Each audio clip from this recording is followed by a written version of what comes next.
안녕하세요. 예, 김경입니다. 소리는 잘 들리시나요? 예. 강의 기획서 보시겠습니다.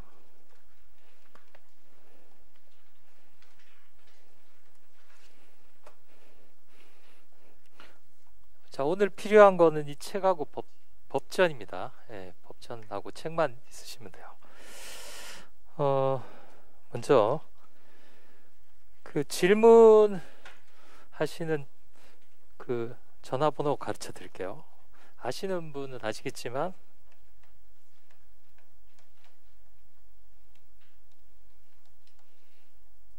6502-0812입니다. 카카오톡으로 질문하시면 되고요. 시간에 상관없습니다. 그래서 언제든지 하시면 즉답은 못 해드리고요. 하루나 이틀 안에 해드립니다.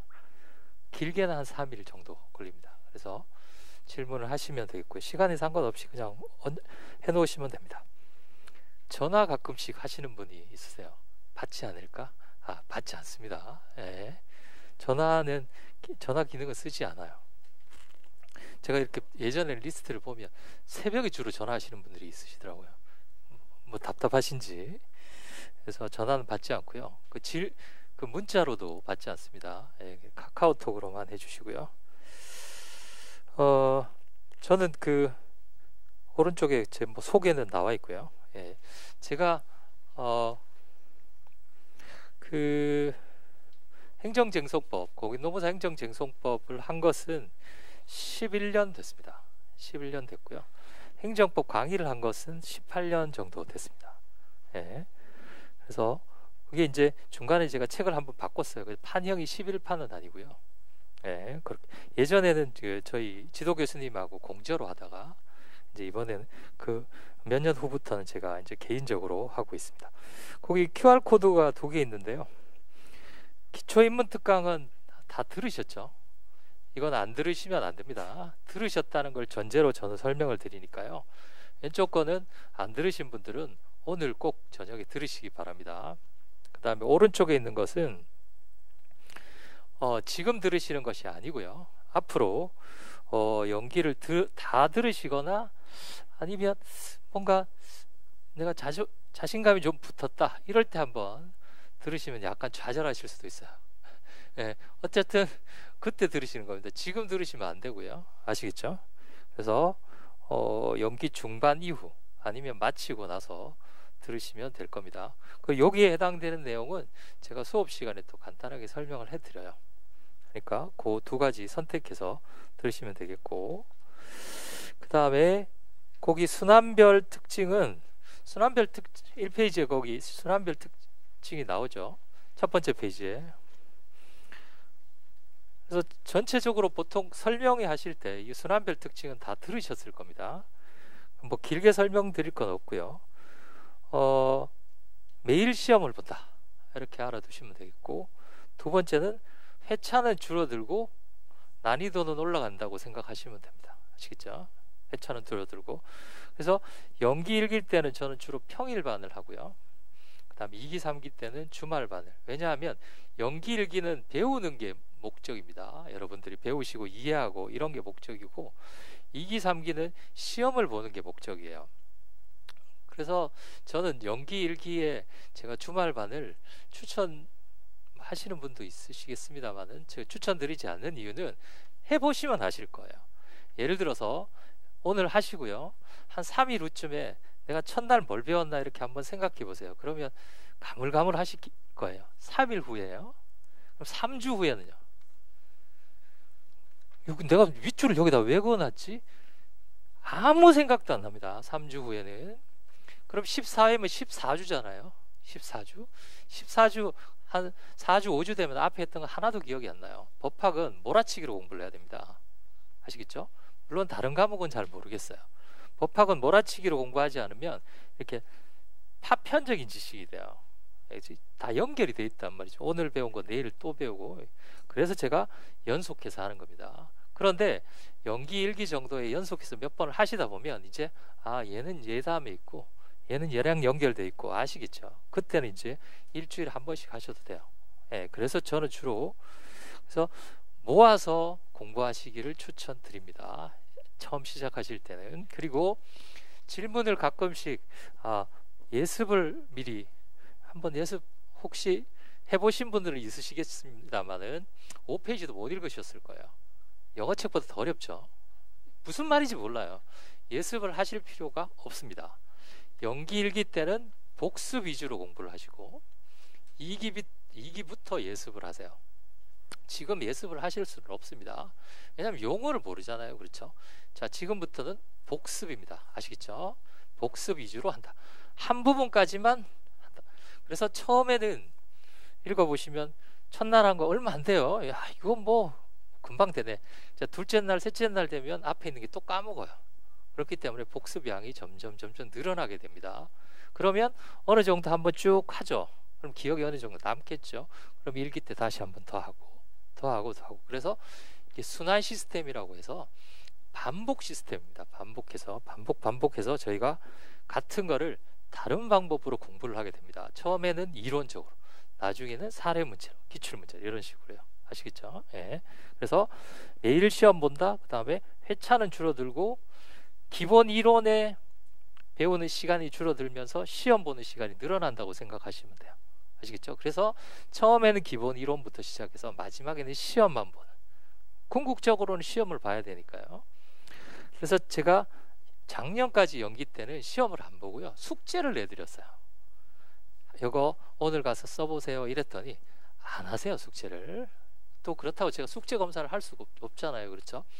그래서 보통 제가 이제 여쭤보니까 많은 분들이 쪽지 시험 같은 걸 보시더라고요. 뭐에 대해서 써라. 쪽지 시험은 큰 의미가 없습니다. 물론 암기하는 거는 의미가 있겠죠. 그래서 저는 이제 나중에 시험을 보시면 아시겠습니다만은 쪽지 시험이 아니라 기출 문제 풀이 시험을 볼 겁니다. 그럼 기출 문제 풀이를 제가 내드리면 여러분들이 쓰시기가 어렵죠. 이게 뭘 말하는 건지 모르시겠죠. 기출 문제가 있으면 그 밑에 기출 문제 간단한 해설이 있어요. 그 해설의 한 부분을 괄호쳐 가지고 쓰기를 할 겁니다. 그러면 그 부분은 도대체 어디 있습니까? 그 부분은 이 안에 있어요. 이 책 안에. 아시겠죠? 그래서 초기에는 제가 무슨 문제가 나옵니다 이렇게 설명해 드릴 테니까 책 보고 쓰셔도 상관없습니다. 아시겠죠? 그래서 한 20분 정도 시험을 볼 겁니다. 그래서 제가 노리는 것은 그 괄호한 부분의 암기와, 두 번째는 1기 때 기출문제 모의고사를 보실 거잖아요. 그렇죠? 그거를 먼저 당겨서 공부하는 효과가 있습니다. 이해가 되시죠? 그러니까 1기 때 우리가 전체 기출문제를 쓰기 시험을 본다면 그 중에 일부분을 빈칸 넣기 시험으로 본다고 생각하시면 돼요. 이해가 되시죠? 긴장하실 필요는 없고요. 한번 시험 보시면 좀 자신감이 생기실 거예요. 그래서 채점은 해드리지 않습니다. 그건 뭐 제가 채점할 수는 없잖아요. 그렇죠? 답안은 뒤에 시험 문제가 있으면 그 뒤에 답안이 있을 거예요. 그래서 이렇게 비교를 한번 해보시고 그 다음에 또 뭘 하셔야 되느냐, 그 문제 해설을 전체적으로 한번 읽어보세요. 아, 이게 이렇게 스토리가 돌아가는 거구나. 이해가 되시나요? 네. 그래서 점점 저는 이제 어떤 식으로든 1기 때 할 내용을 연기 때 조금 부분적으로 하고 1기 때 할 내용을 2기에 부분적으로 또 하고, 그래서 자꾸 땡겨서 하는 겁니다. 땡겨서. 힘들죠. 그래야지만 나중에 내년에 합격을 하실 수가 있어요. 여러분들 실질적인 경쟁자, 여러분들 옆에 경쟁자가 계시잖아요. 그렇죠? 여러분들이 보이지 않는 경쟁자가 또 있습니다. 어디 있나요? 정말 제대로 된 경쟁자들이죠. 그분들은 올해 시험에서 만약에 떨어지고 내년을 노리는 분들이 있죠. 그런 분들이 있어요. 벌써 올해 시험 잘못 봐서 내년 노리고 있습니다. 뭐부터 공부해야 될까요? 그분들은 2기부터 들어요. 지금 2기 3기를 듣는단 말이죠. 그분들하고 내년에 3기가 붙어가지고 이기려면 정말 열심히 공부를 해야 됩니다. 아시겠죠? 지금부터 빨리빨리 공부를 해야 돼요. 네? 그렇지 않는다면 그분들하고 경쟁이 안 됩니다. 나중에 처음에 2기 가셔서 그분들이 주로 2기에 들어오세요. 2기에 들어오시면 그분들하고 모의고사를 보시면, 예를 들어 100점 만점이면 100점 만점에 여러분들이 50점이면 그분들은 95점씩 이렇게 맞아요. 도저히 인간이 어떻게 그렇게 쓰든가. 그렇게 좌절하실 필요가 없다는 거예요. 계속 푸시하면 3기 말쯤 되면 나도 이렇게 쓸 수 있구나. 그렇게 제가 만들어 드릴 테니까요. 여러분들 포커스는 2기가 아닙니다. 2기에는 100% 실망합니다. 당연히 실망하죠. 2년 3년 동안 공부하시고 벌써 2차 시험장에 2번 들어갔던 분들하고 나는 10개월 공부했는데 나는 똑같아야 되는데 이렇게 생각하시면 안 됩니다. 이해가 되시죠? 우리 목표는 3기 중후반이에요. 3기 중후반에 못 따라가면 어려워요. 그 시험은. 아시겠죠? 3기 중후반이 중요해요. 그러려면 0기부터 1기, 2기까지 확 밀어붙여야 됩니다. 그래야지만 3기 중후반에 그분들의 실력을 따라갈 수 있어요. 아시겠죠? 예. 너무 긴장하지 마시고요. 오늘은 첫날이니까. 예. 그렇게 할 거다. 예. 그래서 시험을 1기 때는 기출 모의고사로 30점, 그 다음에 50점, 100점 이렇게 볼 겁니다. 1기부터는 채점이 들어갑니다. 저만의 채점 시스템이 있어요. 그래서 채점 시스템에서 채점하고 제가 최고 답안 뽑고요. 최고 답안에 대해서 강평을 해드립니다. 이건 좋고 이건 안 좋다. 그러면 거기서 이제 본인 답안하고 비교해 보시면서 좋다는 거는 본인 답안에 쓰시고 안 좋다는 건 본인에서 빼고 이렇게 하시면 돼요. 아시겠죠? 지금은 기본 이론과 그 다음에 개념, 체계 잡기. 암기는 언제부터 시작하나요? 일찍 시작하면 좋죠. 그러나 지금부터 오늘 배우신 거 저녁 때 암기하시려고 그러면 내일까지 절대 못 외웁니다. 그럼 외웠다고 칩시다. 그 다음날 되면 다 까먹어요. 어차피. 암기는 제가 말씀드리는 것만 암기하세요. 아시겠죠? 요거는 암기하셔야 됩니다 하면 그것만 암기하시면 돼요. 그리고 기본 이론을, 기본 개념을 잘 이해를 하시는 게 중요해요. 왜냐하면 그게 흐트러져 버리면 나중에 가서 문제를 약간만 저렇게 돼도 그렇죠, 잘 이해를 못한단 말이죠. 아시겠죠? 기본 이론, 그 다음에 제가 말씀드리는 거 암기, 그 다음에 제가 빈칸 넣기 시험 보면 그건 중요한 부분이에요. 그 답은 어디 있나요? 책에 있습니다. 아시겠죠? 예를 들어서 특정한 테마가 나옵니다. 그러면 특정한 테마에 대해서 이렇게 읽어보시고 도저히 못 외우겠다. 책 보고 쓰셔도 돼요. 책 보고 쓰셔도 됩니다. 지금도 그렇고 1기 때도 책 보고 쓰셔도 됩니다. 어떻게 책 서너 번 보고 그거 어떻게 다 암기합니까? 저도 몰라요. 아시겠죠? 서너 번 보면. 그러니까 그렇게 하시면 되겠다. 그 다음에 두 번째 페이지입니다. 모의고사인데요. 모의고사는 제가 3회부터 보려고 했는데 어쩌면 4회부터 볼 수도 있습니다. 왜냐하면 어느 정도 진도가 나가줘야 되겠죠. 진도가 나가줘야 기출문제가 있고, 그렇기 때문에 제가 3회부터 볼 건지 4회부터 볼 건지는 제가 미리 공지를 하겠습니다. 그래서 처음 몇 번은 제가 시험 범위는 어디까지냐? 전날 본 범위. 아시겠죠? 전날 배운 범위 안에. 그래서 제가 처음 몇 회는 쟁점을 가르쳐 드리겠습니다. 예를 들어서 다음 시험에는 심판법상의 고지제도가 나옵니다. 그럼 고지제도만 열심히 읽어오시면 돼요. 그 중에서 몇 가지를 가르쳐 둘 거예요. 이해가 되시죠? 그럼 그걸 쓰시면 됩니다. 법전을 보고 쓰셔도 되고, 법전은 보실 수 있잖아요. 그렇죠? 법전은 시험장에서 보실 수 있기 때문에 법전 보고 쓰셔도 상관없습니다. 아시겠죠? 그 다음에 교재는 이 책이고요. 종전판 가지고 계신 분들은 거기에 나와 있는 추록, 추록 그 다음 노무사 카페에 보면 파일로 올라가 있습니다. 아마 학원 홈페이지에도 올라가 있을 거예요. 그래서 그거 넣으시려면 넣으셔서 들으시면 됩니다. 강의 특징은 뭐 0기, 1기 이런 거 많이 들어보셨죠? 3기까지 있고 있으니까 결국 수단이다. 그러면 이런 거 어떻게 만들었습니까? 이거는 한 20년이 넘었어요. 한 30년 정도 된 신림동에 고유한 시스템입니다. 이미 검증된 시스템이에요. 아시겠죠? 그래서 요거를 따라가면 된다라고 알아두시면 되겠어요. 예, 그래서 뭐 다음엔 뭐 할 거다, 다음엔 뭐 할 거다라고 생각하지 마시고, 난 지금 연기에 있으니까 연기 공부하는 것만 내가 할 거다 라고 생각하시면 됩니다. 그럼 1기 가면 선생님들이 또 1기엔 이렇게 하세요 라고 하니까요. 그럼 그대로 또 가시면 돼요. 아시겠죠? 너무 어렵게 생각하지 마시고, 이거 다음에 뭐 해야 되니까 내가 먼저 해야지, 뭐 먼저 하는 것도 상관없습니다. 상관없지만 중요한 거는 거기에 그 시기에 맞도록 공부하시는 것이 중요해요. 목표는 기본 이론의 정확한 이해가 가장 큰 목표입니다. 물론 암기도 필요하죠. 암기도 필요하지만 기본 이론을 정확하게 아시는 것이 좋다. 그 다음에 빈칸 모의고사 볼 겁니다. 그 다음에 세 번째는 여러분들이 제가 책이 다른 분들은 많이 두껍다고 하시는데 자 볼까요? 이번에 완전 또 양을 줄였어요. 책 내용을 줄인 건 아니고 기출문제 해설을 줄였습니다. 저희는 오늘 92페이지부터 합니다. 원래 시험 범위 92페이지부터입니다. 우리가 쟁송법이니까 심판소송이라 그랬죠. 기본 개념. 그럼 92페이지부터 할 거예요. 그래서 페이지가 367페이지까지 있으니까 100페이지 빼면 260페이지, 70페이지 정도 되죠. 270페이지인데 그 중에서 기출문제 해설이 100페이지가량 들어가 있습니다. 그럼 몇 페이지인가요? 제가 봤을 때 내용은 200페이지입니다. 판형도 작은데 이 안에 200페이지예요. 분량이 많은 게 아닙니다. 그럼 앞에 있는 92페이지 앞에 있는 이 내용은 뭡니까? 이 내용은 뒤에 부분을 공부하기 위해서 도움이 되는 내용들이에요. 아시겠죠? 그래서 우리가 어떻게 할 거냐면 92페이지를 보다가 앞부분이 필요해요. 사실 예전에 다른 분들은 이 앞부분을 쓰지 않았습니다. 분량을 작게 만들기 위해서 쓰지 않았어요. 저는 분명히 필요하다고 생각하고 썼습니다. 앞부분을 약 100페이지를 할애해서 책이 두꺼워졌죠. 그 이유는 반드시 필요합니다.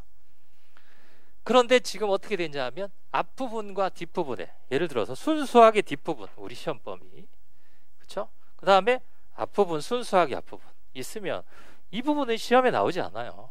이 부분이 시험에 나오지만 그런데 테마 중에 요런 테마가 있어요.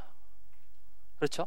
요렇게 보면 요거고 요렇게 보면 아니고 그런 테마가 6개 정도 있습니다. 그 중에서 이미 2개가 나왔어요. 2개가 나오니까 앞부분 안 쓰셨던 분들이 어떻게 되겠어요? 그 다음에 전부 다 앞부분을 쓰셨죠. 이해가 되시나요? 저는 원래부터 있었고요. 예. 그래서 두껍다고 하신 분들이 지금 다 두꺼워졌어요. 근데 저는 거꾸로 가고 있습니다. 얇게. 다시. 예. 어쨌든 그럼 앞부분은 어디다 쓰느냐? 뒷부분 공부할 때 우리 시험 범위 공부할 때 필요한 부분을 제가 번호를 적어드려요. 몇 번입니다 하고 몇 번을 설명해드리고 다시 뒤로 가요. 이해가 되시죠? 앞부분은 2가지 기능이 있습니다. 첫 번째 기능이 뭐냐면 우리 시험 공부하는 걸 도와주는 기능. 이게 1번 기능이에요. 그 다음에 두 번째 기능은 뭐냐면 실제로 이 부분에서 시험에 나옵니다. 그러면 92페이지에 해당되는 부분을 싹 다 알아야 됩니까? 필요 없어요. 그 중에서 5개 내지 6개만 아시면 됩니다. 아시겠죠?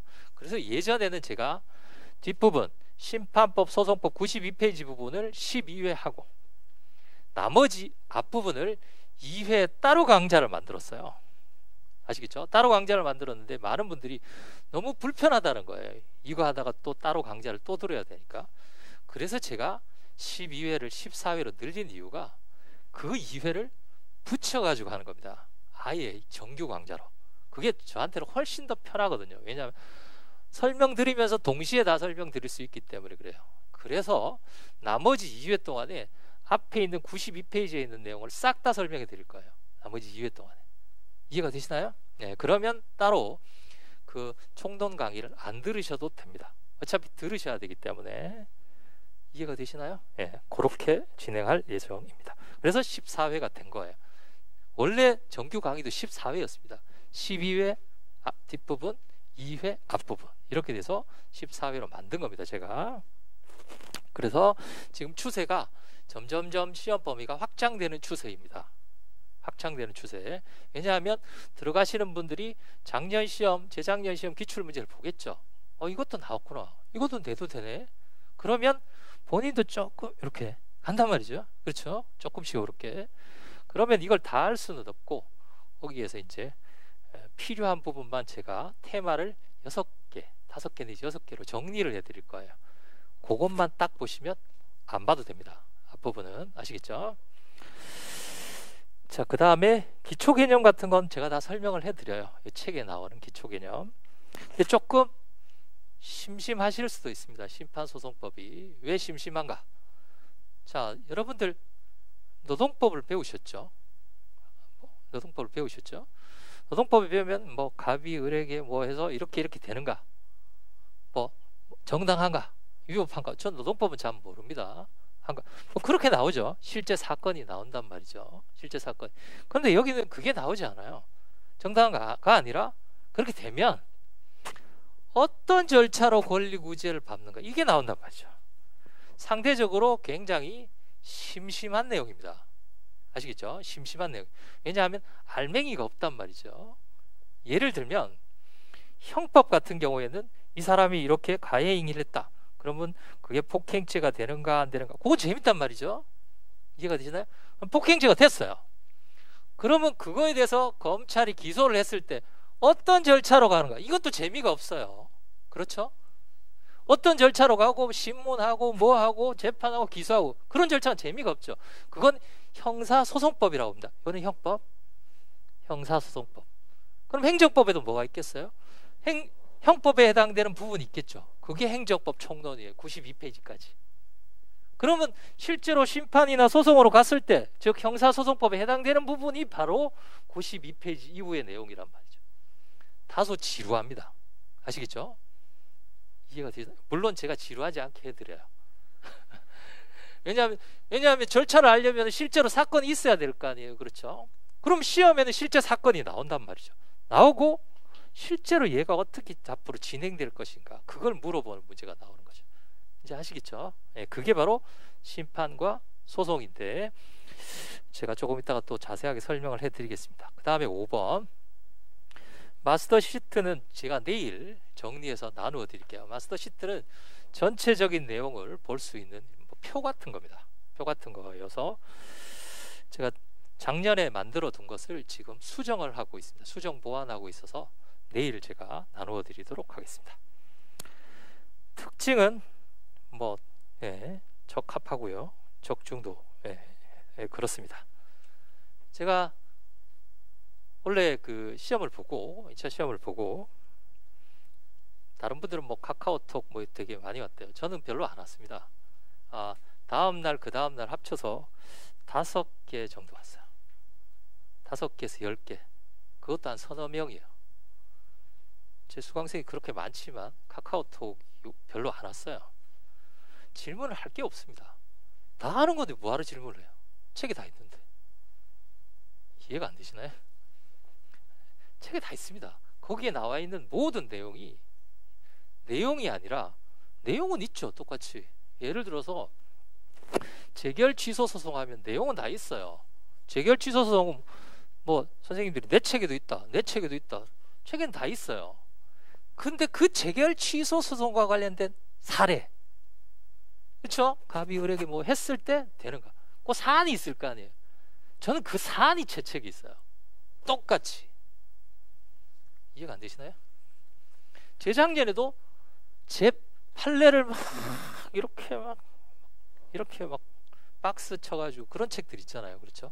그런 책들은 저는 추천드리지 않습니다. 왜냐? 그 박스를 막 쳐가지고 되는 거, 긍정한 박스 판례, 부정한 판례 쭉 있는 그런 것들은 선생님이 그 판례를 정리를 못하기 때문에 그런 거예요. 본인이 정리되지 않은 지식이에요. 이해가 되시나요? 그 판례 안에도 우리 대법원 판사님들이 얼마나 똑똑하신 분이에요. 그 판례 안에 룰이 있단 말이에요. 이해가 되시나요? 그 룰을 정리해 줘야 돼요. 판례 OX를 정리하는 거예요. OX는 객관식이잖아요. 그렇죠? 그 룰을 정리해 주는. 그래서 제 책에 보시면 판례가 거의 없어요, 박스가. 그래서 저는, 왜냐하면 그 박스에 친 거 밑줄 아무리 그어봐야 시험장에 생각도 안 납니다. 답안에 현출할 수 없는 지식은 필요가 없어요, 그런 지식들은. 그래서 저는 제 목표가 뭐냐면 다 본문화 시키는 거예요. 특별히 판례 OX 긍정하는 게 필요하다. 그러면 몇 개만 그 안에 넣어놨어요. 그 안에도 룰이 있습니다. 제가 그 룰을 설명해 드릴 거예요, 나중에. 예. 이해가 되시죠? 예. 그렇게 공부를 하셔야 돼요. 뭐 OX 이건 맞다, 이건 틀렸다, 이건 맞다, 틀렸다가 아니라 왜 맞는지, 왜 틀리는지 그걸 설명해 낼 수 있어야 됩니다. 그건 제가 차분차분히 설명을 해 드릴게요. 그리고 제 책에 있는 내용 중에 요게 시험에 나왔다, 요게 시험에 나왔다를 정확하게 설명을 해 드립니다. 그 다음에 순환별 특징은 제가 말씀드렸습니다. 연기 1기 때는 평일 할 거고요. 그 다음에 2기 3기 때는 주말반으로 할 겁니다. 그래서 2기가 9회이죠. 2기가 9회인데 2기 중간에 저희가 1차 시험을 보게 됩니다. 그래서 1차 시험을 본 이후에 2기를 마치고 다시 3기로 들어가도록 그렇게 지금 되어 있어요. 그 다음에 책 특징은 그 가장 큰 특징은 5번입니다. 옆번호를 부여되어 있어요. 옆번호. 제 책에는 특이하게 옆번호가 있죠. 자, 옆번호는 여러 가지 기능을 합니다. 예를 들어서 제가 A 파트를 보다가 뭔지를 모르겠어요. 이게 예를 하나 들어보겠습니다. 제가 주로 옆번호로 설명을 해드려요. 옆번호로 설명을 해드립니다.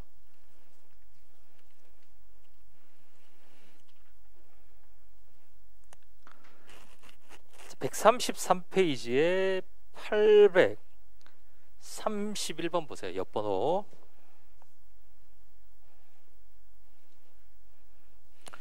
(831번의) 제목에 보시면 처분 재결과 처분 명령 재결 위에 기속행위와 재량행위에서의 재결 이렇게 돼 있죠. 여러분들은 기속행위가 뭔지 재량행위가 뭔지 모르시잖아요. 그렇죠? 아직 안 배우셨으니까. 그러면 분명히 다른 책에도 이렇게 돼 있을 거예요. 기속행위에서의 재결, 재량행위에서의 재결. 그럼 기속행위와 재량행위는 어디 나오는가? 기속행위와 재량행위는 총론 부분에 나와요. 이해가 되시나요? 즉 94페이지 앞에 나온다고요. 그럼 총론 부분을 그냥 다 쳐내버리면 이걸 다 여러분들이 다 공부를 하셔야 된단 말이죠. 그래서 제가 옆번호를 써놓은 겁니다. 선생님 페이지를 써놓으시죠. 페이지는 매년 바뀌잖아요. 책을 조금만 개정하면 페이지가 뒤틀려요.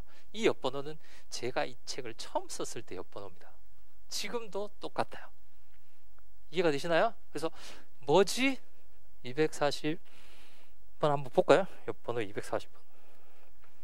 번호가 약간 띄어지은 경우도 있어요. 그거는 뭐냐 하면 제가 책을 처음에는 의욕적으로 많이 썼다가 다 뺀 거예요. 그래서 없는 옆번호도 많이 있습니다. 그렇지만 순서대로 돼 있어요. 자, 27페이지에 보시면 기속행위가 뭔지, 재량행위가 뭔지 이렇게 나와 있죠. 이해가 되시나요? 그게 옆번호의 위력입니다. 이런 거 보신 적 없으시죠? 예, 이런 책 만들려면 옆번호 만들려면 3년 걸립니다. 아무도 못 따라해요. 번호 붙이는데 1년 걸리고요. 관련되는 번호 다 적어가지고 책 넣는데 다시 1년 걸리고 마지막에 추가하는데 1년 걸려요. 아시겠죠? 이것과 이것이 관련된다. 그러면 나중에 우리가 앞에를 배워요. 앞에 총론특강을 배워요. 그럼 총론특강을 배우는데 뒤에 나오는 내용이 있을 거 아니에요. 그렇죠? 그러면 뒤에 나오는 내용에 대해서 옆번호가 또 붙어 있어요. 이해가 되시죠? 그래서 옆번호를 최대한 활용하시고, 제가 앞부분 할 때 뒷번호, 뒤에 옆번호, 뒷부분 할 때 앞에 옆번호를 있는 것도 있지만 불러도 드려요. 그럼 옆에다가 번호 써두시고 나중에 복습하실 때 그 옆번호 찾아가지고 복습하시면 됩니다. 아시겠죠? 예. 이게 위력적인 겁니다. 예. 그리고 또 옆번호를 제가 강의를 옆번호로 하기 때문에 작년, 재작년 판을 가지고서 또 지금 강의를 들으실 수가 있어요. 거꾸로도 가능하시고. 이해가 되시죠? 그래서 옆번호를 붙여 놨습니다. 그래서 옆번호는 해당 부분 가서 또 설명을 해드릴 거고, 또 혹시 주위에서 이런 얘기 들어보셨을 거예요. 뭐 행정기본법인가 뭐 만들어졌다더라. 들어보셨을 수도 있습니다. 그래서 그럼 우리 시험은 어떻게 되는가? 자, 우리 시험과 관련된 행정기본법의 개정은 행정기본법이 당장 시행되는 거, 6개월 후에 시행되는 거, 2년 후에 시행되는 거, 이렇게 따로따로 나누어져 있습니다. 우리한테 필요한 것들은 다 2년 후에 시행됩니다. 그러니까 23년에 시행돼요. 그럼 뭐 배울 필요가 선생님 없지 않습니까? 우리가 뭐 23년까지 공부해야 됩니까? 22년에 끝내야죠. 그렇죠. 그러나 23년에 시행되지만 23년에 시행된다는 내용을 답안에 적으면 어떻게 됩니까? 감점이에요? 가점이에요? 당연히 그건 가점사항이죠. 내년에 아주 중요한 이 조문이 새로 들어가게 될 것이다. 그럼 그 내용을 어느 정도는 아는 것이 좋단 말이죠. 그런 것이 한 서너 개 정도 돼요. 그것도 여기 들어가 있습니다. 예를 들면 98페이지에 98페이지가 아니라 96페이지에 옆번호 706A에 이번에 넣었어요. 이의신청에 대한 행정기본법의 내용 시행일 옆에 나와 있죠. 찾으셨나요? 이거 설명해 드립니다. 아시겠죠? 설명해 드리면 이의신청에 관한 것이 워낙 중요하기 때문에 사실 저는 올해 나올 줄 알았어요. 작년에 나왔기 때문에요. 올해는 안 나왔더라고요. 내년에는 유력합니다. 그 앞에 보시면 94페이지에 19년도에 나왔죠. 20년도에 나왔죠. 20년도에 나왔기 때문에 21년 건너뛰고 22년 좋잖아요. 선생님 23년부터 시행되는데 23년이 더 중요하지 않습니까? 아니죠. 23년에 이의신청이라는 제도가 입법화되면 논의가 되던 학문적인 논의는 다 필요가 없어져요. 이해가 되시나요? 법이 만들어지면 학설의 대립 이런 게 없어진단 말이죠. 그래서 안 중요해집니다. 이해가 되시나요? 지금 논란이 되기 때문에 중요한 거예요. 논란이 되기 때문에. 그래서 22년도에도 이의신청은 굉장히 중요하다. 왜냐 23년에 되는 순간 이 논의 자체는 다시 바꿔야 돼요. 이해가 되시죠? 그래서 행정기본법에 대한 내용, 그 다음에 최근 대법원 판례 내용 2021년도까지요. 싹 다 집어넣어놨어요. 아시겠죠? 왜냐하면 최신 판례는 잘 안 나오지만 이제까지 안 나왔다고 해서 앞으로도 안 나오려는 보장이 없습니다. 작년까지 기출문제 출력에서 보시면은 한 페이지였어요. 한 페이지의 문제였습니다. 재작년에도 한 페이지였어요. 그 전년도에도 한 페이지였습니다. 그런데 나중에 심심하시면요 한번 뽑아보세요.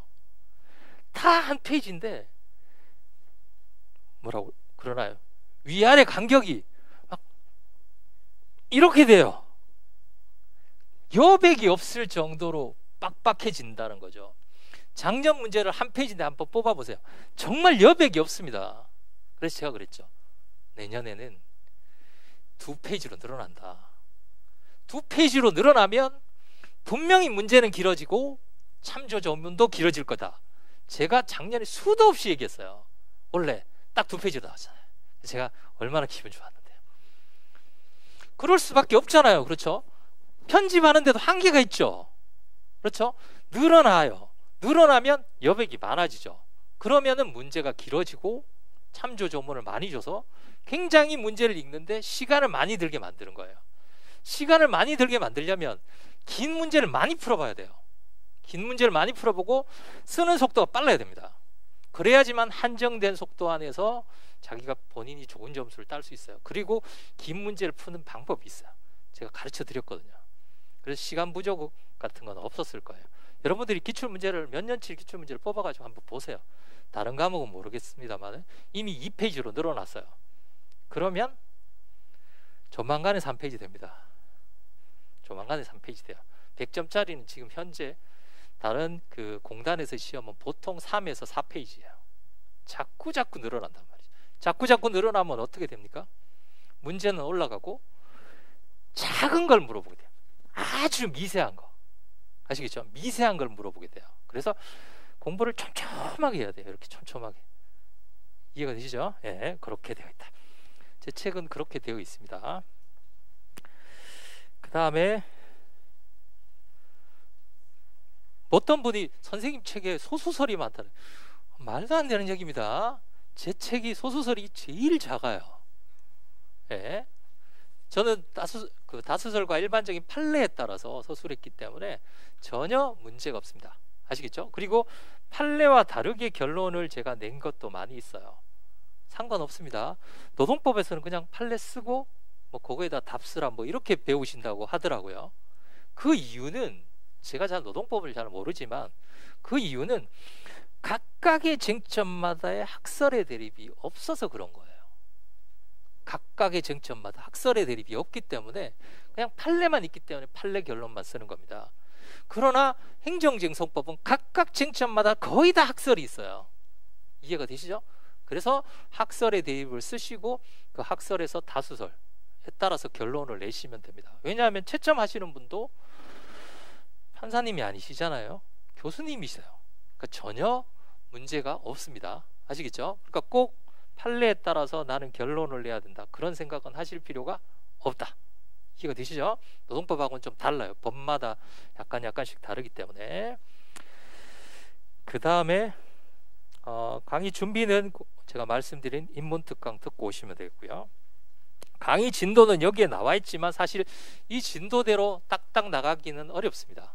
네, 그래서 가능하면 복습을 하시기 바라고, 시험은 3회 내지 4회부터 진도를 보고 하도록 그렇게 하겠습니다. 자, 이제 책 보시죠. 네.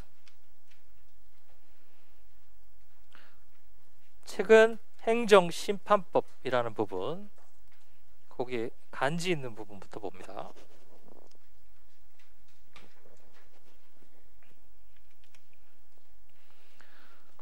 거기 603번이라고 되어 있습니다. 찾으셨나요? 603번. 색깔 있는 부분. 자, 우리의 시험 범위는 행정쟁송법이라고 그랬죠. 자, 거기 보겠습니다. 그럼 행정쟁송이 뭐냐? 자, 행정쟁송, 행정법 관계에서 위법 또는 부당한 행정작용으로, 자, 위법은, 부당은 나중에 설명해 드릴게요. 위법이 뭔가요? 법 위반이라고 그랬죠. 자, 법 위반했을 때 권리나 이익을 침해당한 자가 일정한 국가기관에다가 위법 부당이 시정하도록 요구하는 제도를 말한다. 그럼 그 국가기관에는 무엇이 있는가? 자, 행정청의 행위 중에 가장 대표적인 게 뭐라 그랬죠? 행정 행위, 또는 다른 말로 뭐라 그랬죠? 처분. 아시겠죠? 그래서 처분이 가장 대표적이기 때문에 앞으로도 다 처분으로 설명을 해 드립니다. 처분이 구체적으로 뭔지는 모르지만 대충 아시겠죠? 아시겠죠? 우월한 지위에서 하는 일방적 행위들을 말합니다. 자, 행정청이 갑에게 처분을 합니다. 근데 얘가 위법하거나 부당해요. 위법하거나 부당해서 그것에 불복하는 방법을 말하는데, 첫 번째는 이 행정청의 감독청, 아시겠죠? 감독청 소속 행정심판위원회에다가 불복하는 방법이 있고, 이거를 거기 보시면 행정쟁송에는 행정법상의 분쟁을 행정기관이, 이것도 행정기관이죠. 자, 사법부, 행정부, 입법부 있습니다. 이게 행정부예요. 아시겠죠? 행정기관 안에 하는 것, 이걸 뭐라고 한다? 심판이라고 하고, 두 번째는 다른 기관에다 불복하는 것, 즉 법원에다 불복하는 것, 이거를 행정소송이라고 합니다. 아시겠죠? 행정심판, 행정소송. 자, 그러면 행정심판과 행정소송이 있는데 이들의 특징을 한번 보겠습니다. 특징. 자, 우리가 삼권 분립 이런 거 들어보셨죠? 그럼 행정부 안에서 행정청의 행위에 대해서 감독청이 불복하는 거예요. 그러면 이건 내부인가요? 외부인가요? 그렇죠. 내부적인 통제. 내부적인 통제. 그 다음에 두 번째는 외부적인 통제. 자, 행정청이 처분을 했을 때 안에서 통제하는 방법과 그 다음에 바깥에서 통제하는 법. 그럼 통제하는 법이 또 하나 더 있을 수 있죠. 자, 사법부, 행정부, 여기 하나가 뭐 있나요? 입법부. 자, 법이 통제를 하는 방법도 있습니다. 아시겠죠? 입법부가 하는 방법도 있겠죠. 조금 이따가 설명을 해드리겠습니다. 그런 방법이 있는데 우리가 지금 공부를 하는 것은 이 두 가지입니다. 페이지를 넘겨보세요. 자, 첫 번째가 행정심판입니다. 행정심판. 내부, 외부요? 내부적인 통제이다. 첫째 줄에 보세요.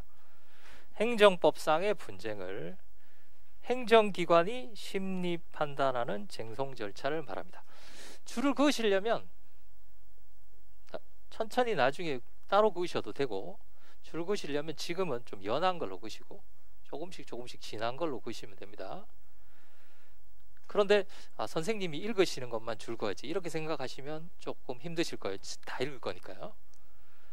이 책에 있는 내용은 뺄 게 없습니다. 저는 빼고 안 읽을 내용은 중간에 넘어가는 것도 있습니다. 그거는 여러분도 안 읽으셔도 돼요.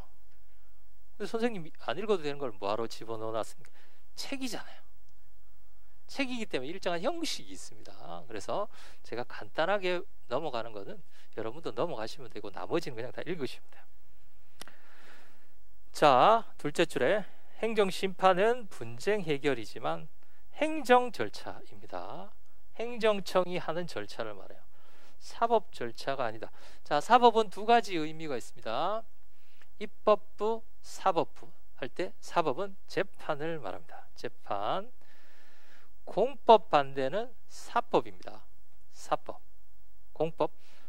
우리가 지금 배우는 건 공법이잖아요. 그렇죠? 행정법은 공법이고 사법은 민법, 상법 이런 것들을 말합니다. 공법, 사법 할 때는 사법이라고 있습니다.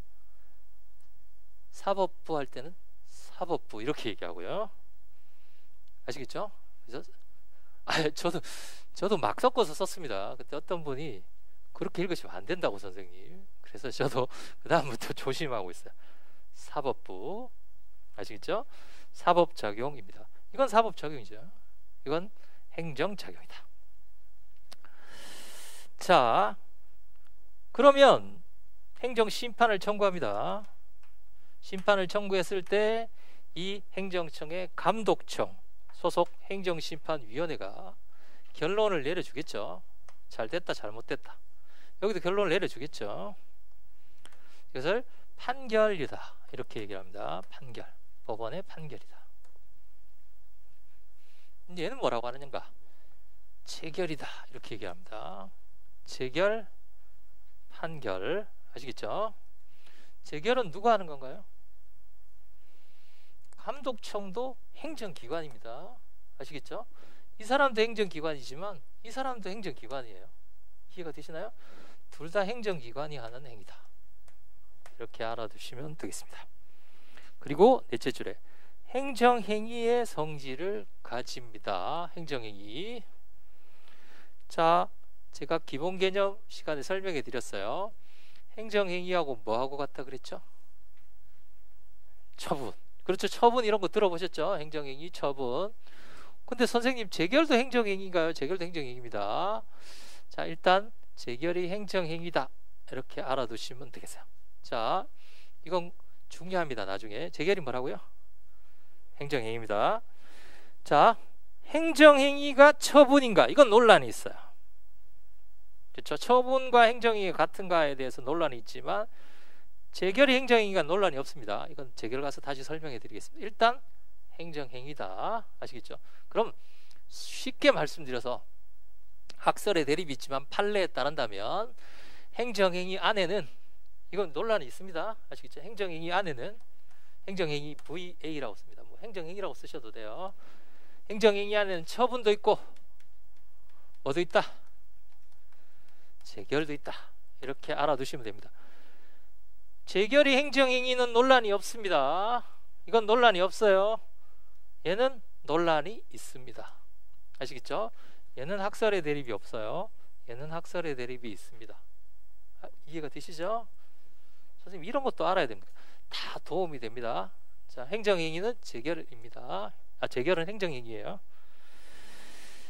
자, 그 다음에 헌법 107조 3항은 재판의 전심 절차로 행정심판을 할 수 있다. 행정심판 절차는 법률로 정하되 무슨 법 만들어졌어요? 행정심판법이죠. 법률로 정하되 사법 절차가 준용되어야 한다. 여기서 말하는 사법 절차는 재판 절차가 준용되어야 한다라는 겁니다. 그러면 심판을 하다가 심판법에 구멍이 났어요. 뭐 하려는데 없어요. 그럼 어디서 가져온다? 행정소송법에서 가지고 온다는 거예요. 아시겠죠? 또는 민사소송법에서 가지고 올 수 있는데 그 근거가 어디 있다? 어디 있다고요? 헌법 107조 3항 있다고요. 아시겠죠? 헌법에 있습니다. 헌법에. 자, 그 다음에 두 번째 심판과 소송입니다. 자, 심판과 여기 보세요. 심판과 소송은 많은 부분이 공통되어 있습니다. 자, 심판이 이렇게 있고 소송이 이렇게 있어요. 심판이 있고 소송이 있다.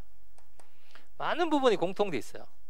자, 심판이 있고 소송이 있으면 뭐가 메인이냐 하면 소송이 메인입니다. 저희 기출도 100점 기준으로 하면 소송에서 70, 심판에서 30 내지 25 이렇게 나옵니다. 아시겠죠?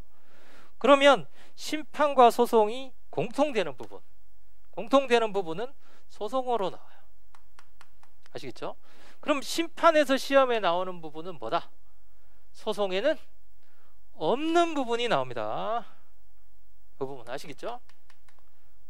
제가 요거는 소송에는 없습니다. 그러면 심판에서는 중요합니다. 요거는 소송에는 있습니다. 안 중요하단 말이죠. 뭐가 중요하다? 소송으로가 중요하다. 이제 아시겠죠? 소송에 없는 것 중심으로, 특이한 것 중심으로 공부를 해야 됩니다. 이해가 되시죠? 자, 요거를 심판에서는 공부를 한다. 그럼 공통점은 공부할 필요가 없다. 공통점은 아시겠죠? 다 소송에서 나오니까. 저 차이점만 보면 된다. 근데 차이점은 요거뿐만이 아니라 다른 것도 차이가 있습니다. 자, 차이점 여기 보세요. 내부이고 외부입니다. 외부. 자, 청소년인 아이가 만약에 잘못을 하고 있어요. 잘못을 하고 있어요. 그 잘못하는 부분에 대해서 이 형, 친형, 옆집 형 이해가 안 되시나요? 누가 더 세게 야단칠 수 있어요? 친형이죠. 옆집 형이 더 야단치면 친형이 왜? 네 동생도 아닌데. 그럴 거 아니에요. 이해가 되시나요? 친형이 훨씬 더. 왜냐? 우리 사람이니까 더 심하게 야단칠 수 있겠죠. 예를 들어서 행정청이 일정한 행위를 했어요. 그럼 그 행위에 대해서 야, 너 하지마, 왜 그렇게 했어? 라고 비난할 수 있는 사람은 이쪽과 법원이라고 봤을 때 어느 쪽이 더 크다? 행정청이 더 크겠죠. 왜냐? 법원이 더 개입하면 이게 삼권 분립, 즉 권력 분립에 위반될 수도 있습니다. 아시겠죠? 이쪽이 내부적인 통제이기 때문에 훨씬 더 개입의 범위 또는 통제의 범위가 더 커지고 법원은 더 작다, 상대적으로. 이해가 되시나요? 자, 작은 글씨 보세요. 쟁송사항의 위법 플러스 부당이라고 되어 있죠? 이게 심판이에요. 자, 심판이라고 적으시고 심판법 5조 1호. 자, 그 옆에 나누어서 위법이라고 되어 있죠? 요거는 소송입니다. 소송. 자, 소송법 4조 1호입니다. 자, 어떻게 더 넓어요? 심판이 더 넓죠. 아시겠죠? 심판이 더 넓습니다. 이해가 되시나요? 자, 심판법 5조부터 봅니다. 자, 심판법.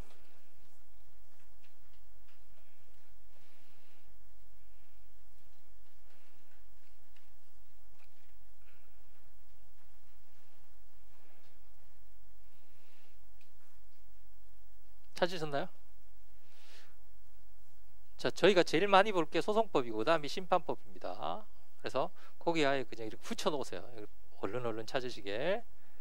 자, 심판법 5조에 보시면 행정, 심판의 종류는 다음과 같다. 1호, 1점 되는 건 호라고 부릅니다.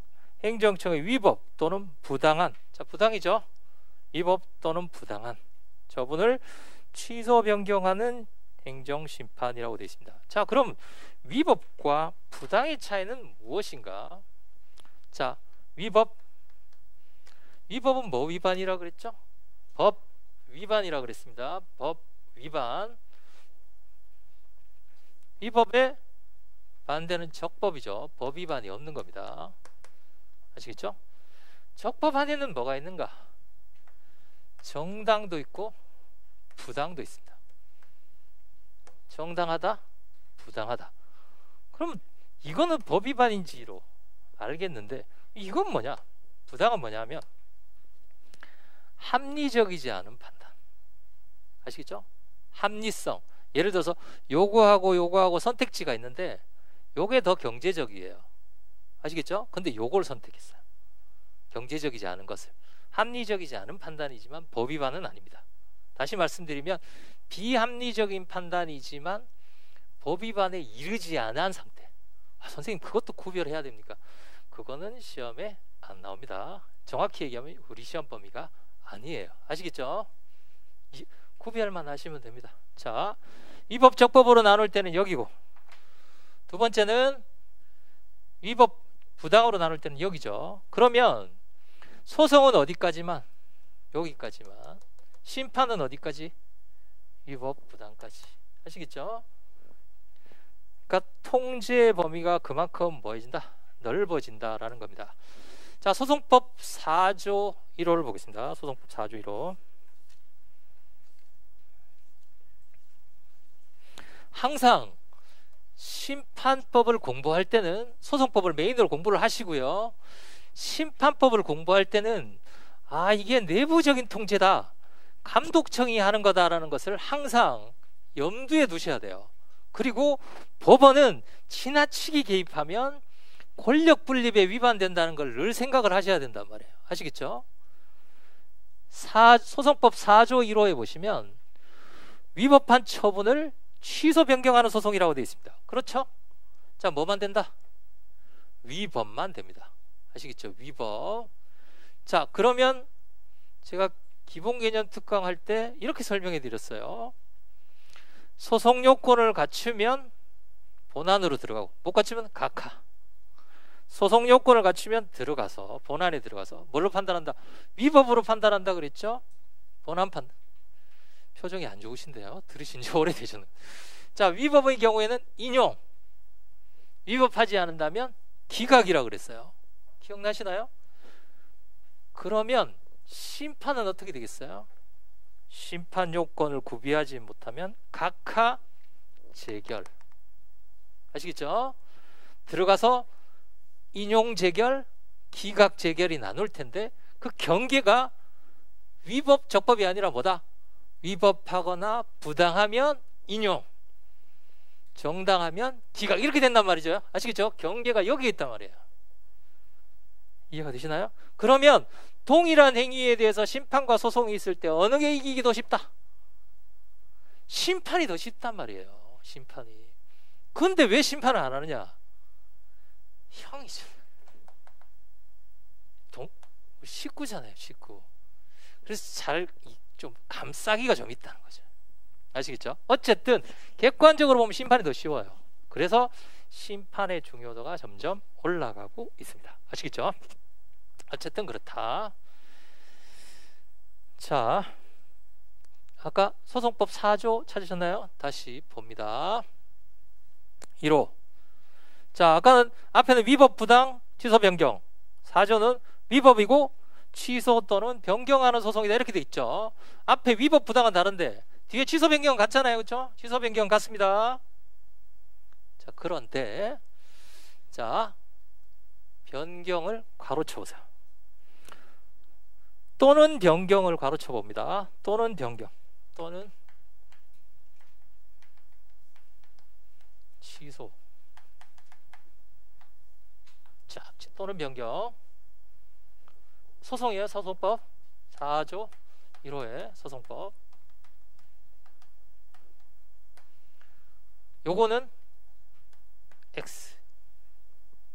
자, 괄호에서 X. 이게 무슨 의미냐? 소송은 취소 또는 변경이라고 표현하고 있지만 실제로 변경은 안 된다는 뜻이에요. 안 된다. 아시겠죠? 자, 쓰셨나요? 자, 책에다가 옆번호가 1178번 1178번 변경은 안 된다. 쓰셨어요? 자, 다시 앞으로 갑니다. 심판법 5조예요. 5조 1호. 여기는 위법 또는 부당한. 다르죠? 뒤에는 위법, 이거 부당. 여기는 취소하거나 변경하는. 요거는 됩니다. 요건 돼요. 아시겠죠? 자, 요거는 번호가 826번.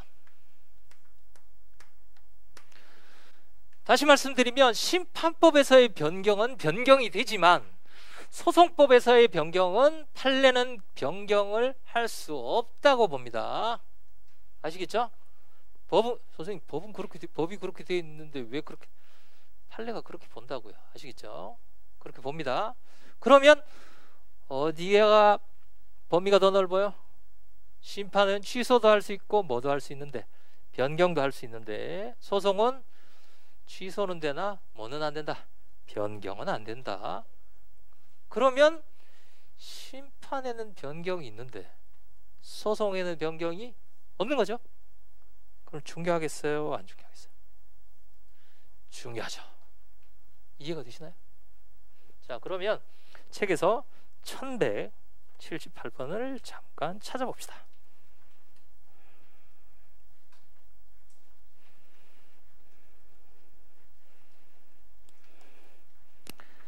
페이지는 289페이지입니다. 뭔지는 모르지만 변경의 의미라고 되어 있습니다. 찾으셨나요? 자, B 동그라미 2번의 판례는 이 변경에 적극적 변경이 포함되지 않는다고 봅니다. 아시겠죠? 변경이 포함되지 않는다. 뭐는 되는데? 심판은 되는데 요 번호 써놓으시면 되겠죠? 826번.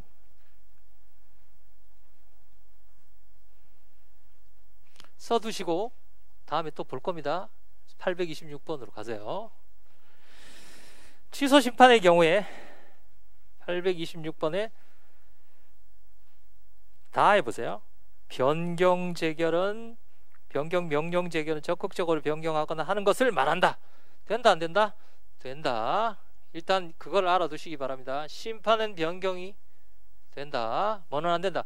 소송은 변경이 안 된다. 아시겠죠? 그래서 변경이 되는 것이 중요합니다. 아시겠죠? 네. 그래서 그거를 번호를 적어두시. 왜 이런 차이가 나올까요? 행정심판위원회가 적극적으로 변경을 할 수 있는 범위를 넓혀주는 이유는 내부적인 통제이기 때문에. 아시겠죠? 내부적인 통제이고 그러니까 외부에서 통제하는 건 어쨌든 좁아요. 내부보다. 그 의미로 알아두시면 됩니다. 이해가 되시죠? 다시 책으로 갑니다. 판정기관은 696번에 보시면 판정기관은 행정기관, 법원이고요. 심리원칙은 나중에 뒤에 가서 설명해 드리겠습니다. 이행쟁송도 조금 이따가 설명을 해 드립니다. 여기서는 요거 아시겠죠? 요거 알아두시면 되겠어요. 통제 범위가 내부냐 외부냐에 따라서 달라진다. 자, 두 번째 관련성 697번입니다.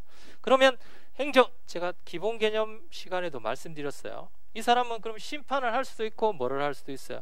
소송을 할 수도 있는데 소송 가기 전에 심판이 필수 절차인가? 그렇지 않습니다. 행정심판은 임의적입니다. 거기 작은 글씨 무슨 원칙이라고 됐나요? 임의적 행정심판 전치의 원칙이라고 되어 있습니다. 소송법은 몇 조예요? 18조 1항 본문입니다. 많은 분들이 선생님 조문을 외워야 됩니까? 조문을 외우시지 마세요. 법이 조문에 있는 건 필요 없잖아요. 그러나 어디에 있는 건 외워야죠. 이해가 되시죠? 임의적 행정심판 전치는 어디 있다? 18조에 있다. 그럼 18조를 찾아보겠습니다. 소송법 18조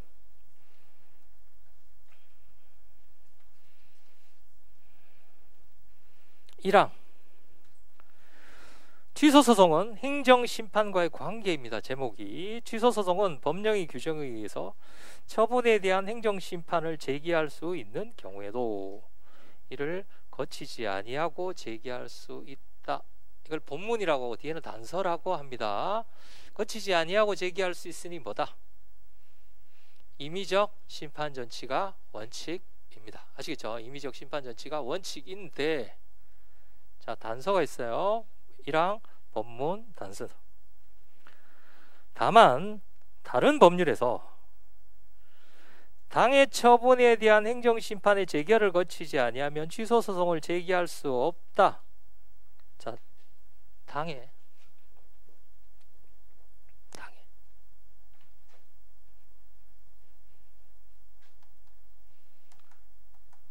처분에 대한 거치지 아니하면 제기할 수 없다는 규정이, 자, 여기다 이렇게 다운표를 해보세요. 예전에는 이 법이 오래됐습니다. 이 법이 개정된 지가 1985년도예요. 요즘은 해당이라고 합니다. 그 해당. 근데 그때는 예전에 당이라고 불렀어요. 당이랑 해당이랑 같은 말입니다. 자, 요거 다운표 했죠? 요걸 한번 읽어보겠습니다. 당해 처분에 대해서 행정심판의 재결을, 요거 재결 거치려면 뭐부터 해야 됩니까? 이거 해야 이거 나오는 거죠. 그쵸? 즉 행정심판을 제기해서 재결을 거치지 아니하면 소송으로 갈 수 없다라는, 없다, 취소소송을 제기할 수 없다 라는 요 다운표가, 그런 다운표가 다른 법률에 있어야 된단 말이죠. 아시겠죠? 자, 다른 법률에, 어떤 법률에 요 다운표의 내용이 들어가 있으면, 이해가 되시나요? 들어가 있으면 뭐라고 돼 있다? 그러하지 아니하다. 그러하지 아니하다. 무슨 조치다? 임의가 아니라 필요적. 아시겠죠? 필요적 심판 전치가. 그럼 필요적 심판 전치가 되려면, 거꾸로 얘기하면 그 법률에 뭐가 들어가 있어야 된다? 요 다운표에 대한 내용이 들어가 있어야 된다 라는 말입니다. 아시겠죠? 이해가 되시나요? 선생님 그거 다 아시. 나중에 이런 게 헷갈려요. 이런 게. 예? 왜 헷갈리냐면 나중에 우리가 필요적 심판 전치와 재결주의를 배웁니다. 많은 분들이 도저히 너무 헷갈립니다. 법을 보세요. 제가 다운표 쳐놨잖아요. 그 표현이 들어가 있으면 필요적 심판 전치. 그럼 필요적 심판 전치가 되려면 이 다운표에 대한 내용이 다른 법률에 뭐 해야 된다? 들어가 있어야 된다는 얘기입니다. 있어야 된다. 이해가 되시죠? 자, 그래서 원칙적으로는 임의적이지만 법에 너 심판 한 바퀴 돌고 와라 라고 법의 규정이 있으면 돌고 옵니다. 그 법이 3개예요. 나중에 설명해 드립니다. 다시 책으로 오셔서, 그래서 여러분들이 혼자 공부를 하실 때도 뒤에 보면 조문 나와 있잖아요. 그렇죠? 그러면 그 점은 거기 있겠지 라고 생각하지 마시고 가서 조문을 꼭 읽어보시기 바랍니다. 아시겠죠? 늘 법전을 친구처럼, 또 다른 책이에요. 이게 친구처럼 들고 다녀야 돼요. 무겁지만요. 예. 그래서 많은 분들이 좀 이렇게 요즘은 이제 이렇게 핸드폰으로도 보시고 하는데 그거는 전 추천드리지 않습니다. 밑줄도 그시고 쪼개시고 하셔야 돼요. 그래야 연습이 됩니다. 연습이. 그 다음에 로마서 3번. 고충 민원 처리 제도라는 제도가 있습니다. 자, 부패방지법에 보면 고충 민원이란 둘째 줄에 위법, 부당하거나 소극적 처분 및 불리한 제도로 불편을 주면은 민원을 청구할 수 있습니다. 그냥 강제력이 없이 약간 하소연하는 거예요. 자, 그래서 양자의 관계, 고충 민원 신청은 행정심판 청구가 아닙니다. 아니면 중요해요, 안 중요해요? 안 중요하다. 예. 안 중요한 건 제가 이렇게 아시겠죠? 저거는 안 중요한 거구나. 그냥 그런 제도가 있다라고 알아두시면 되겠습니다. 그다음 제2절 행정심판의 종류입니다. 요거는 10분 쉬었다가 하겠습니다.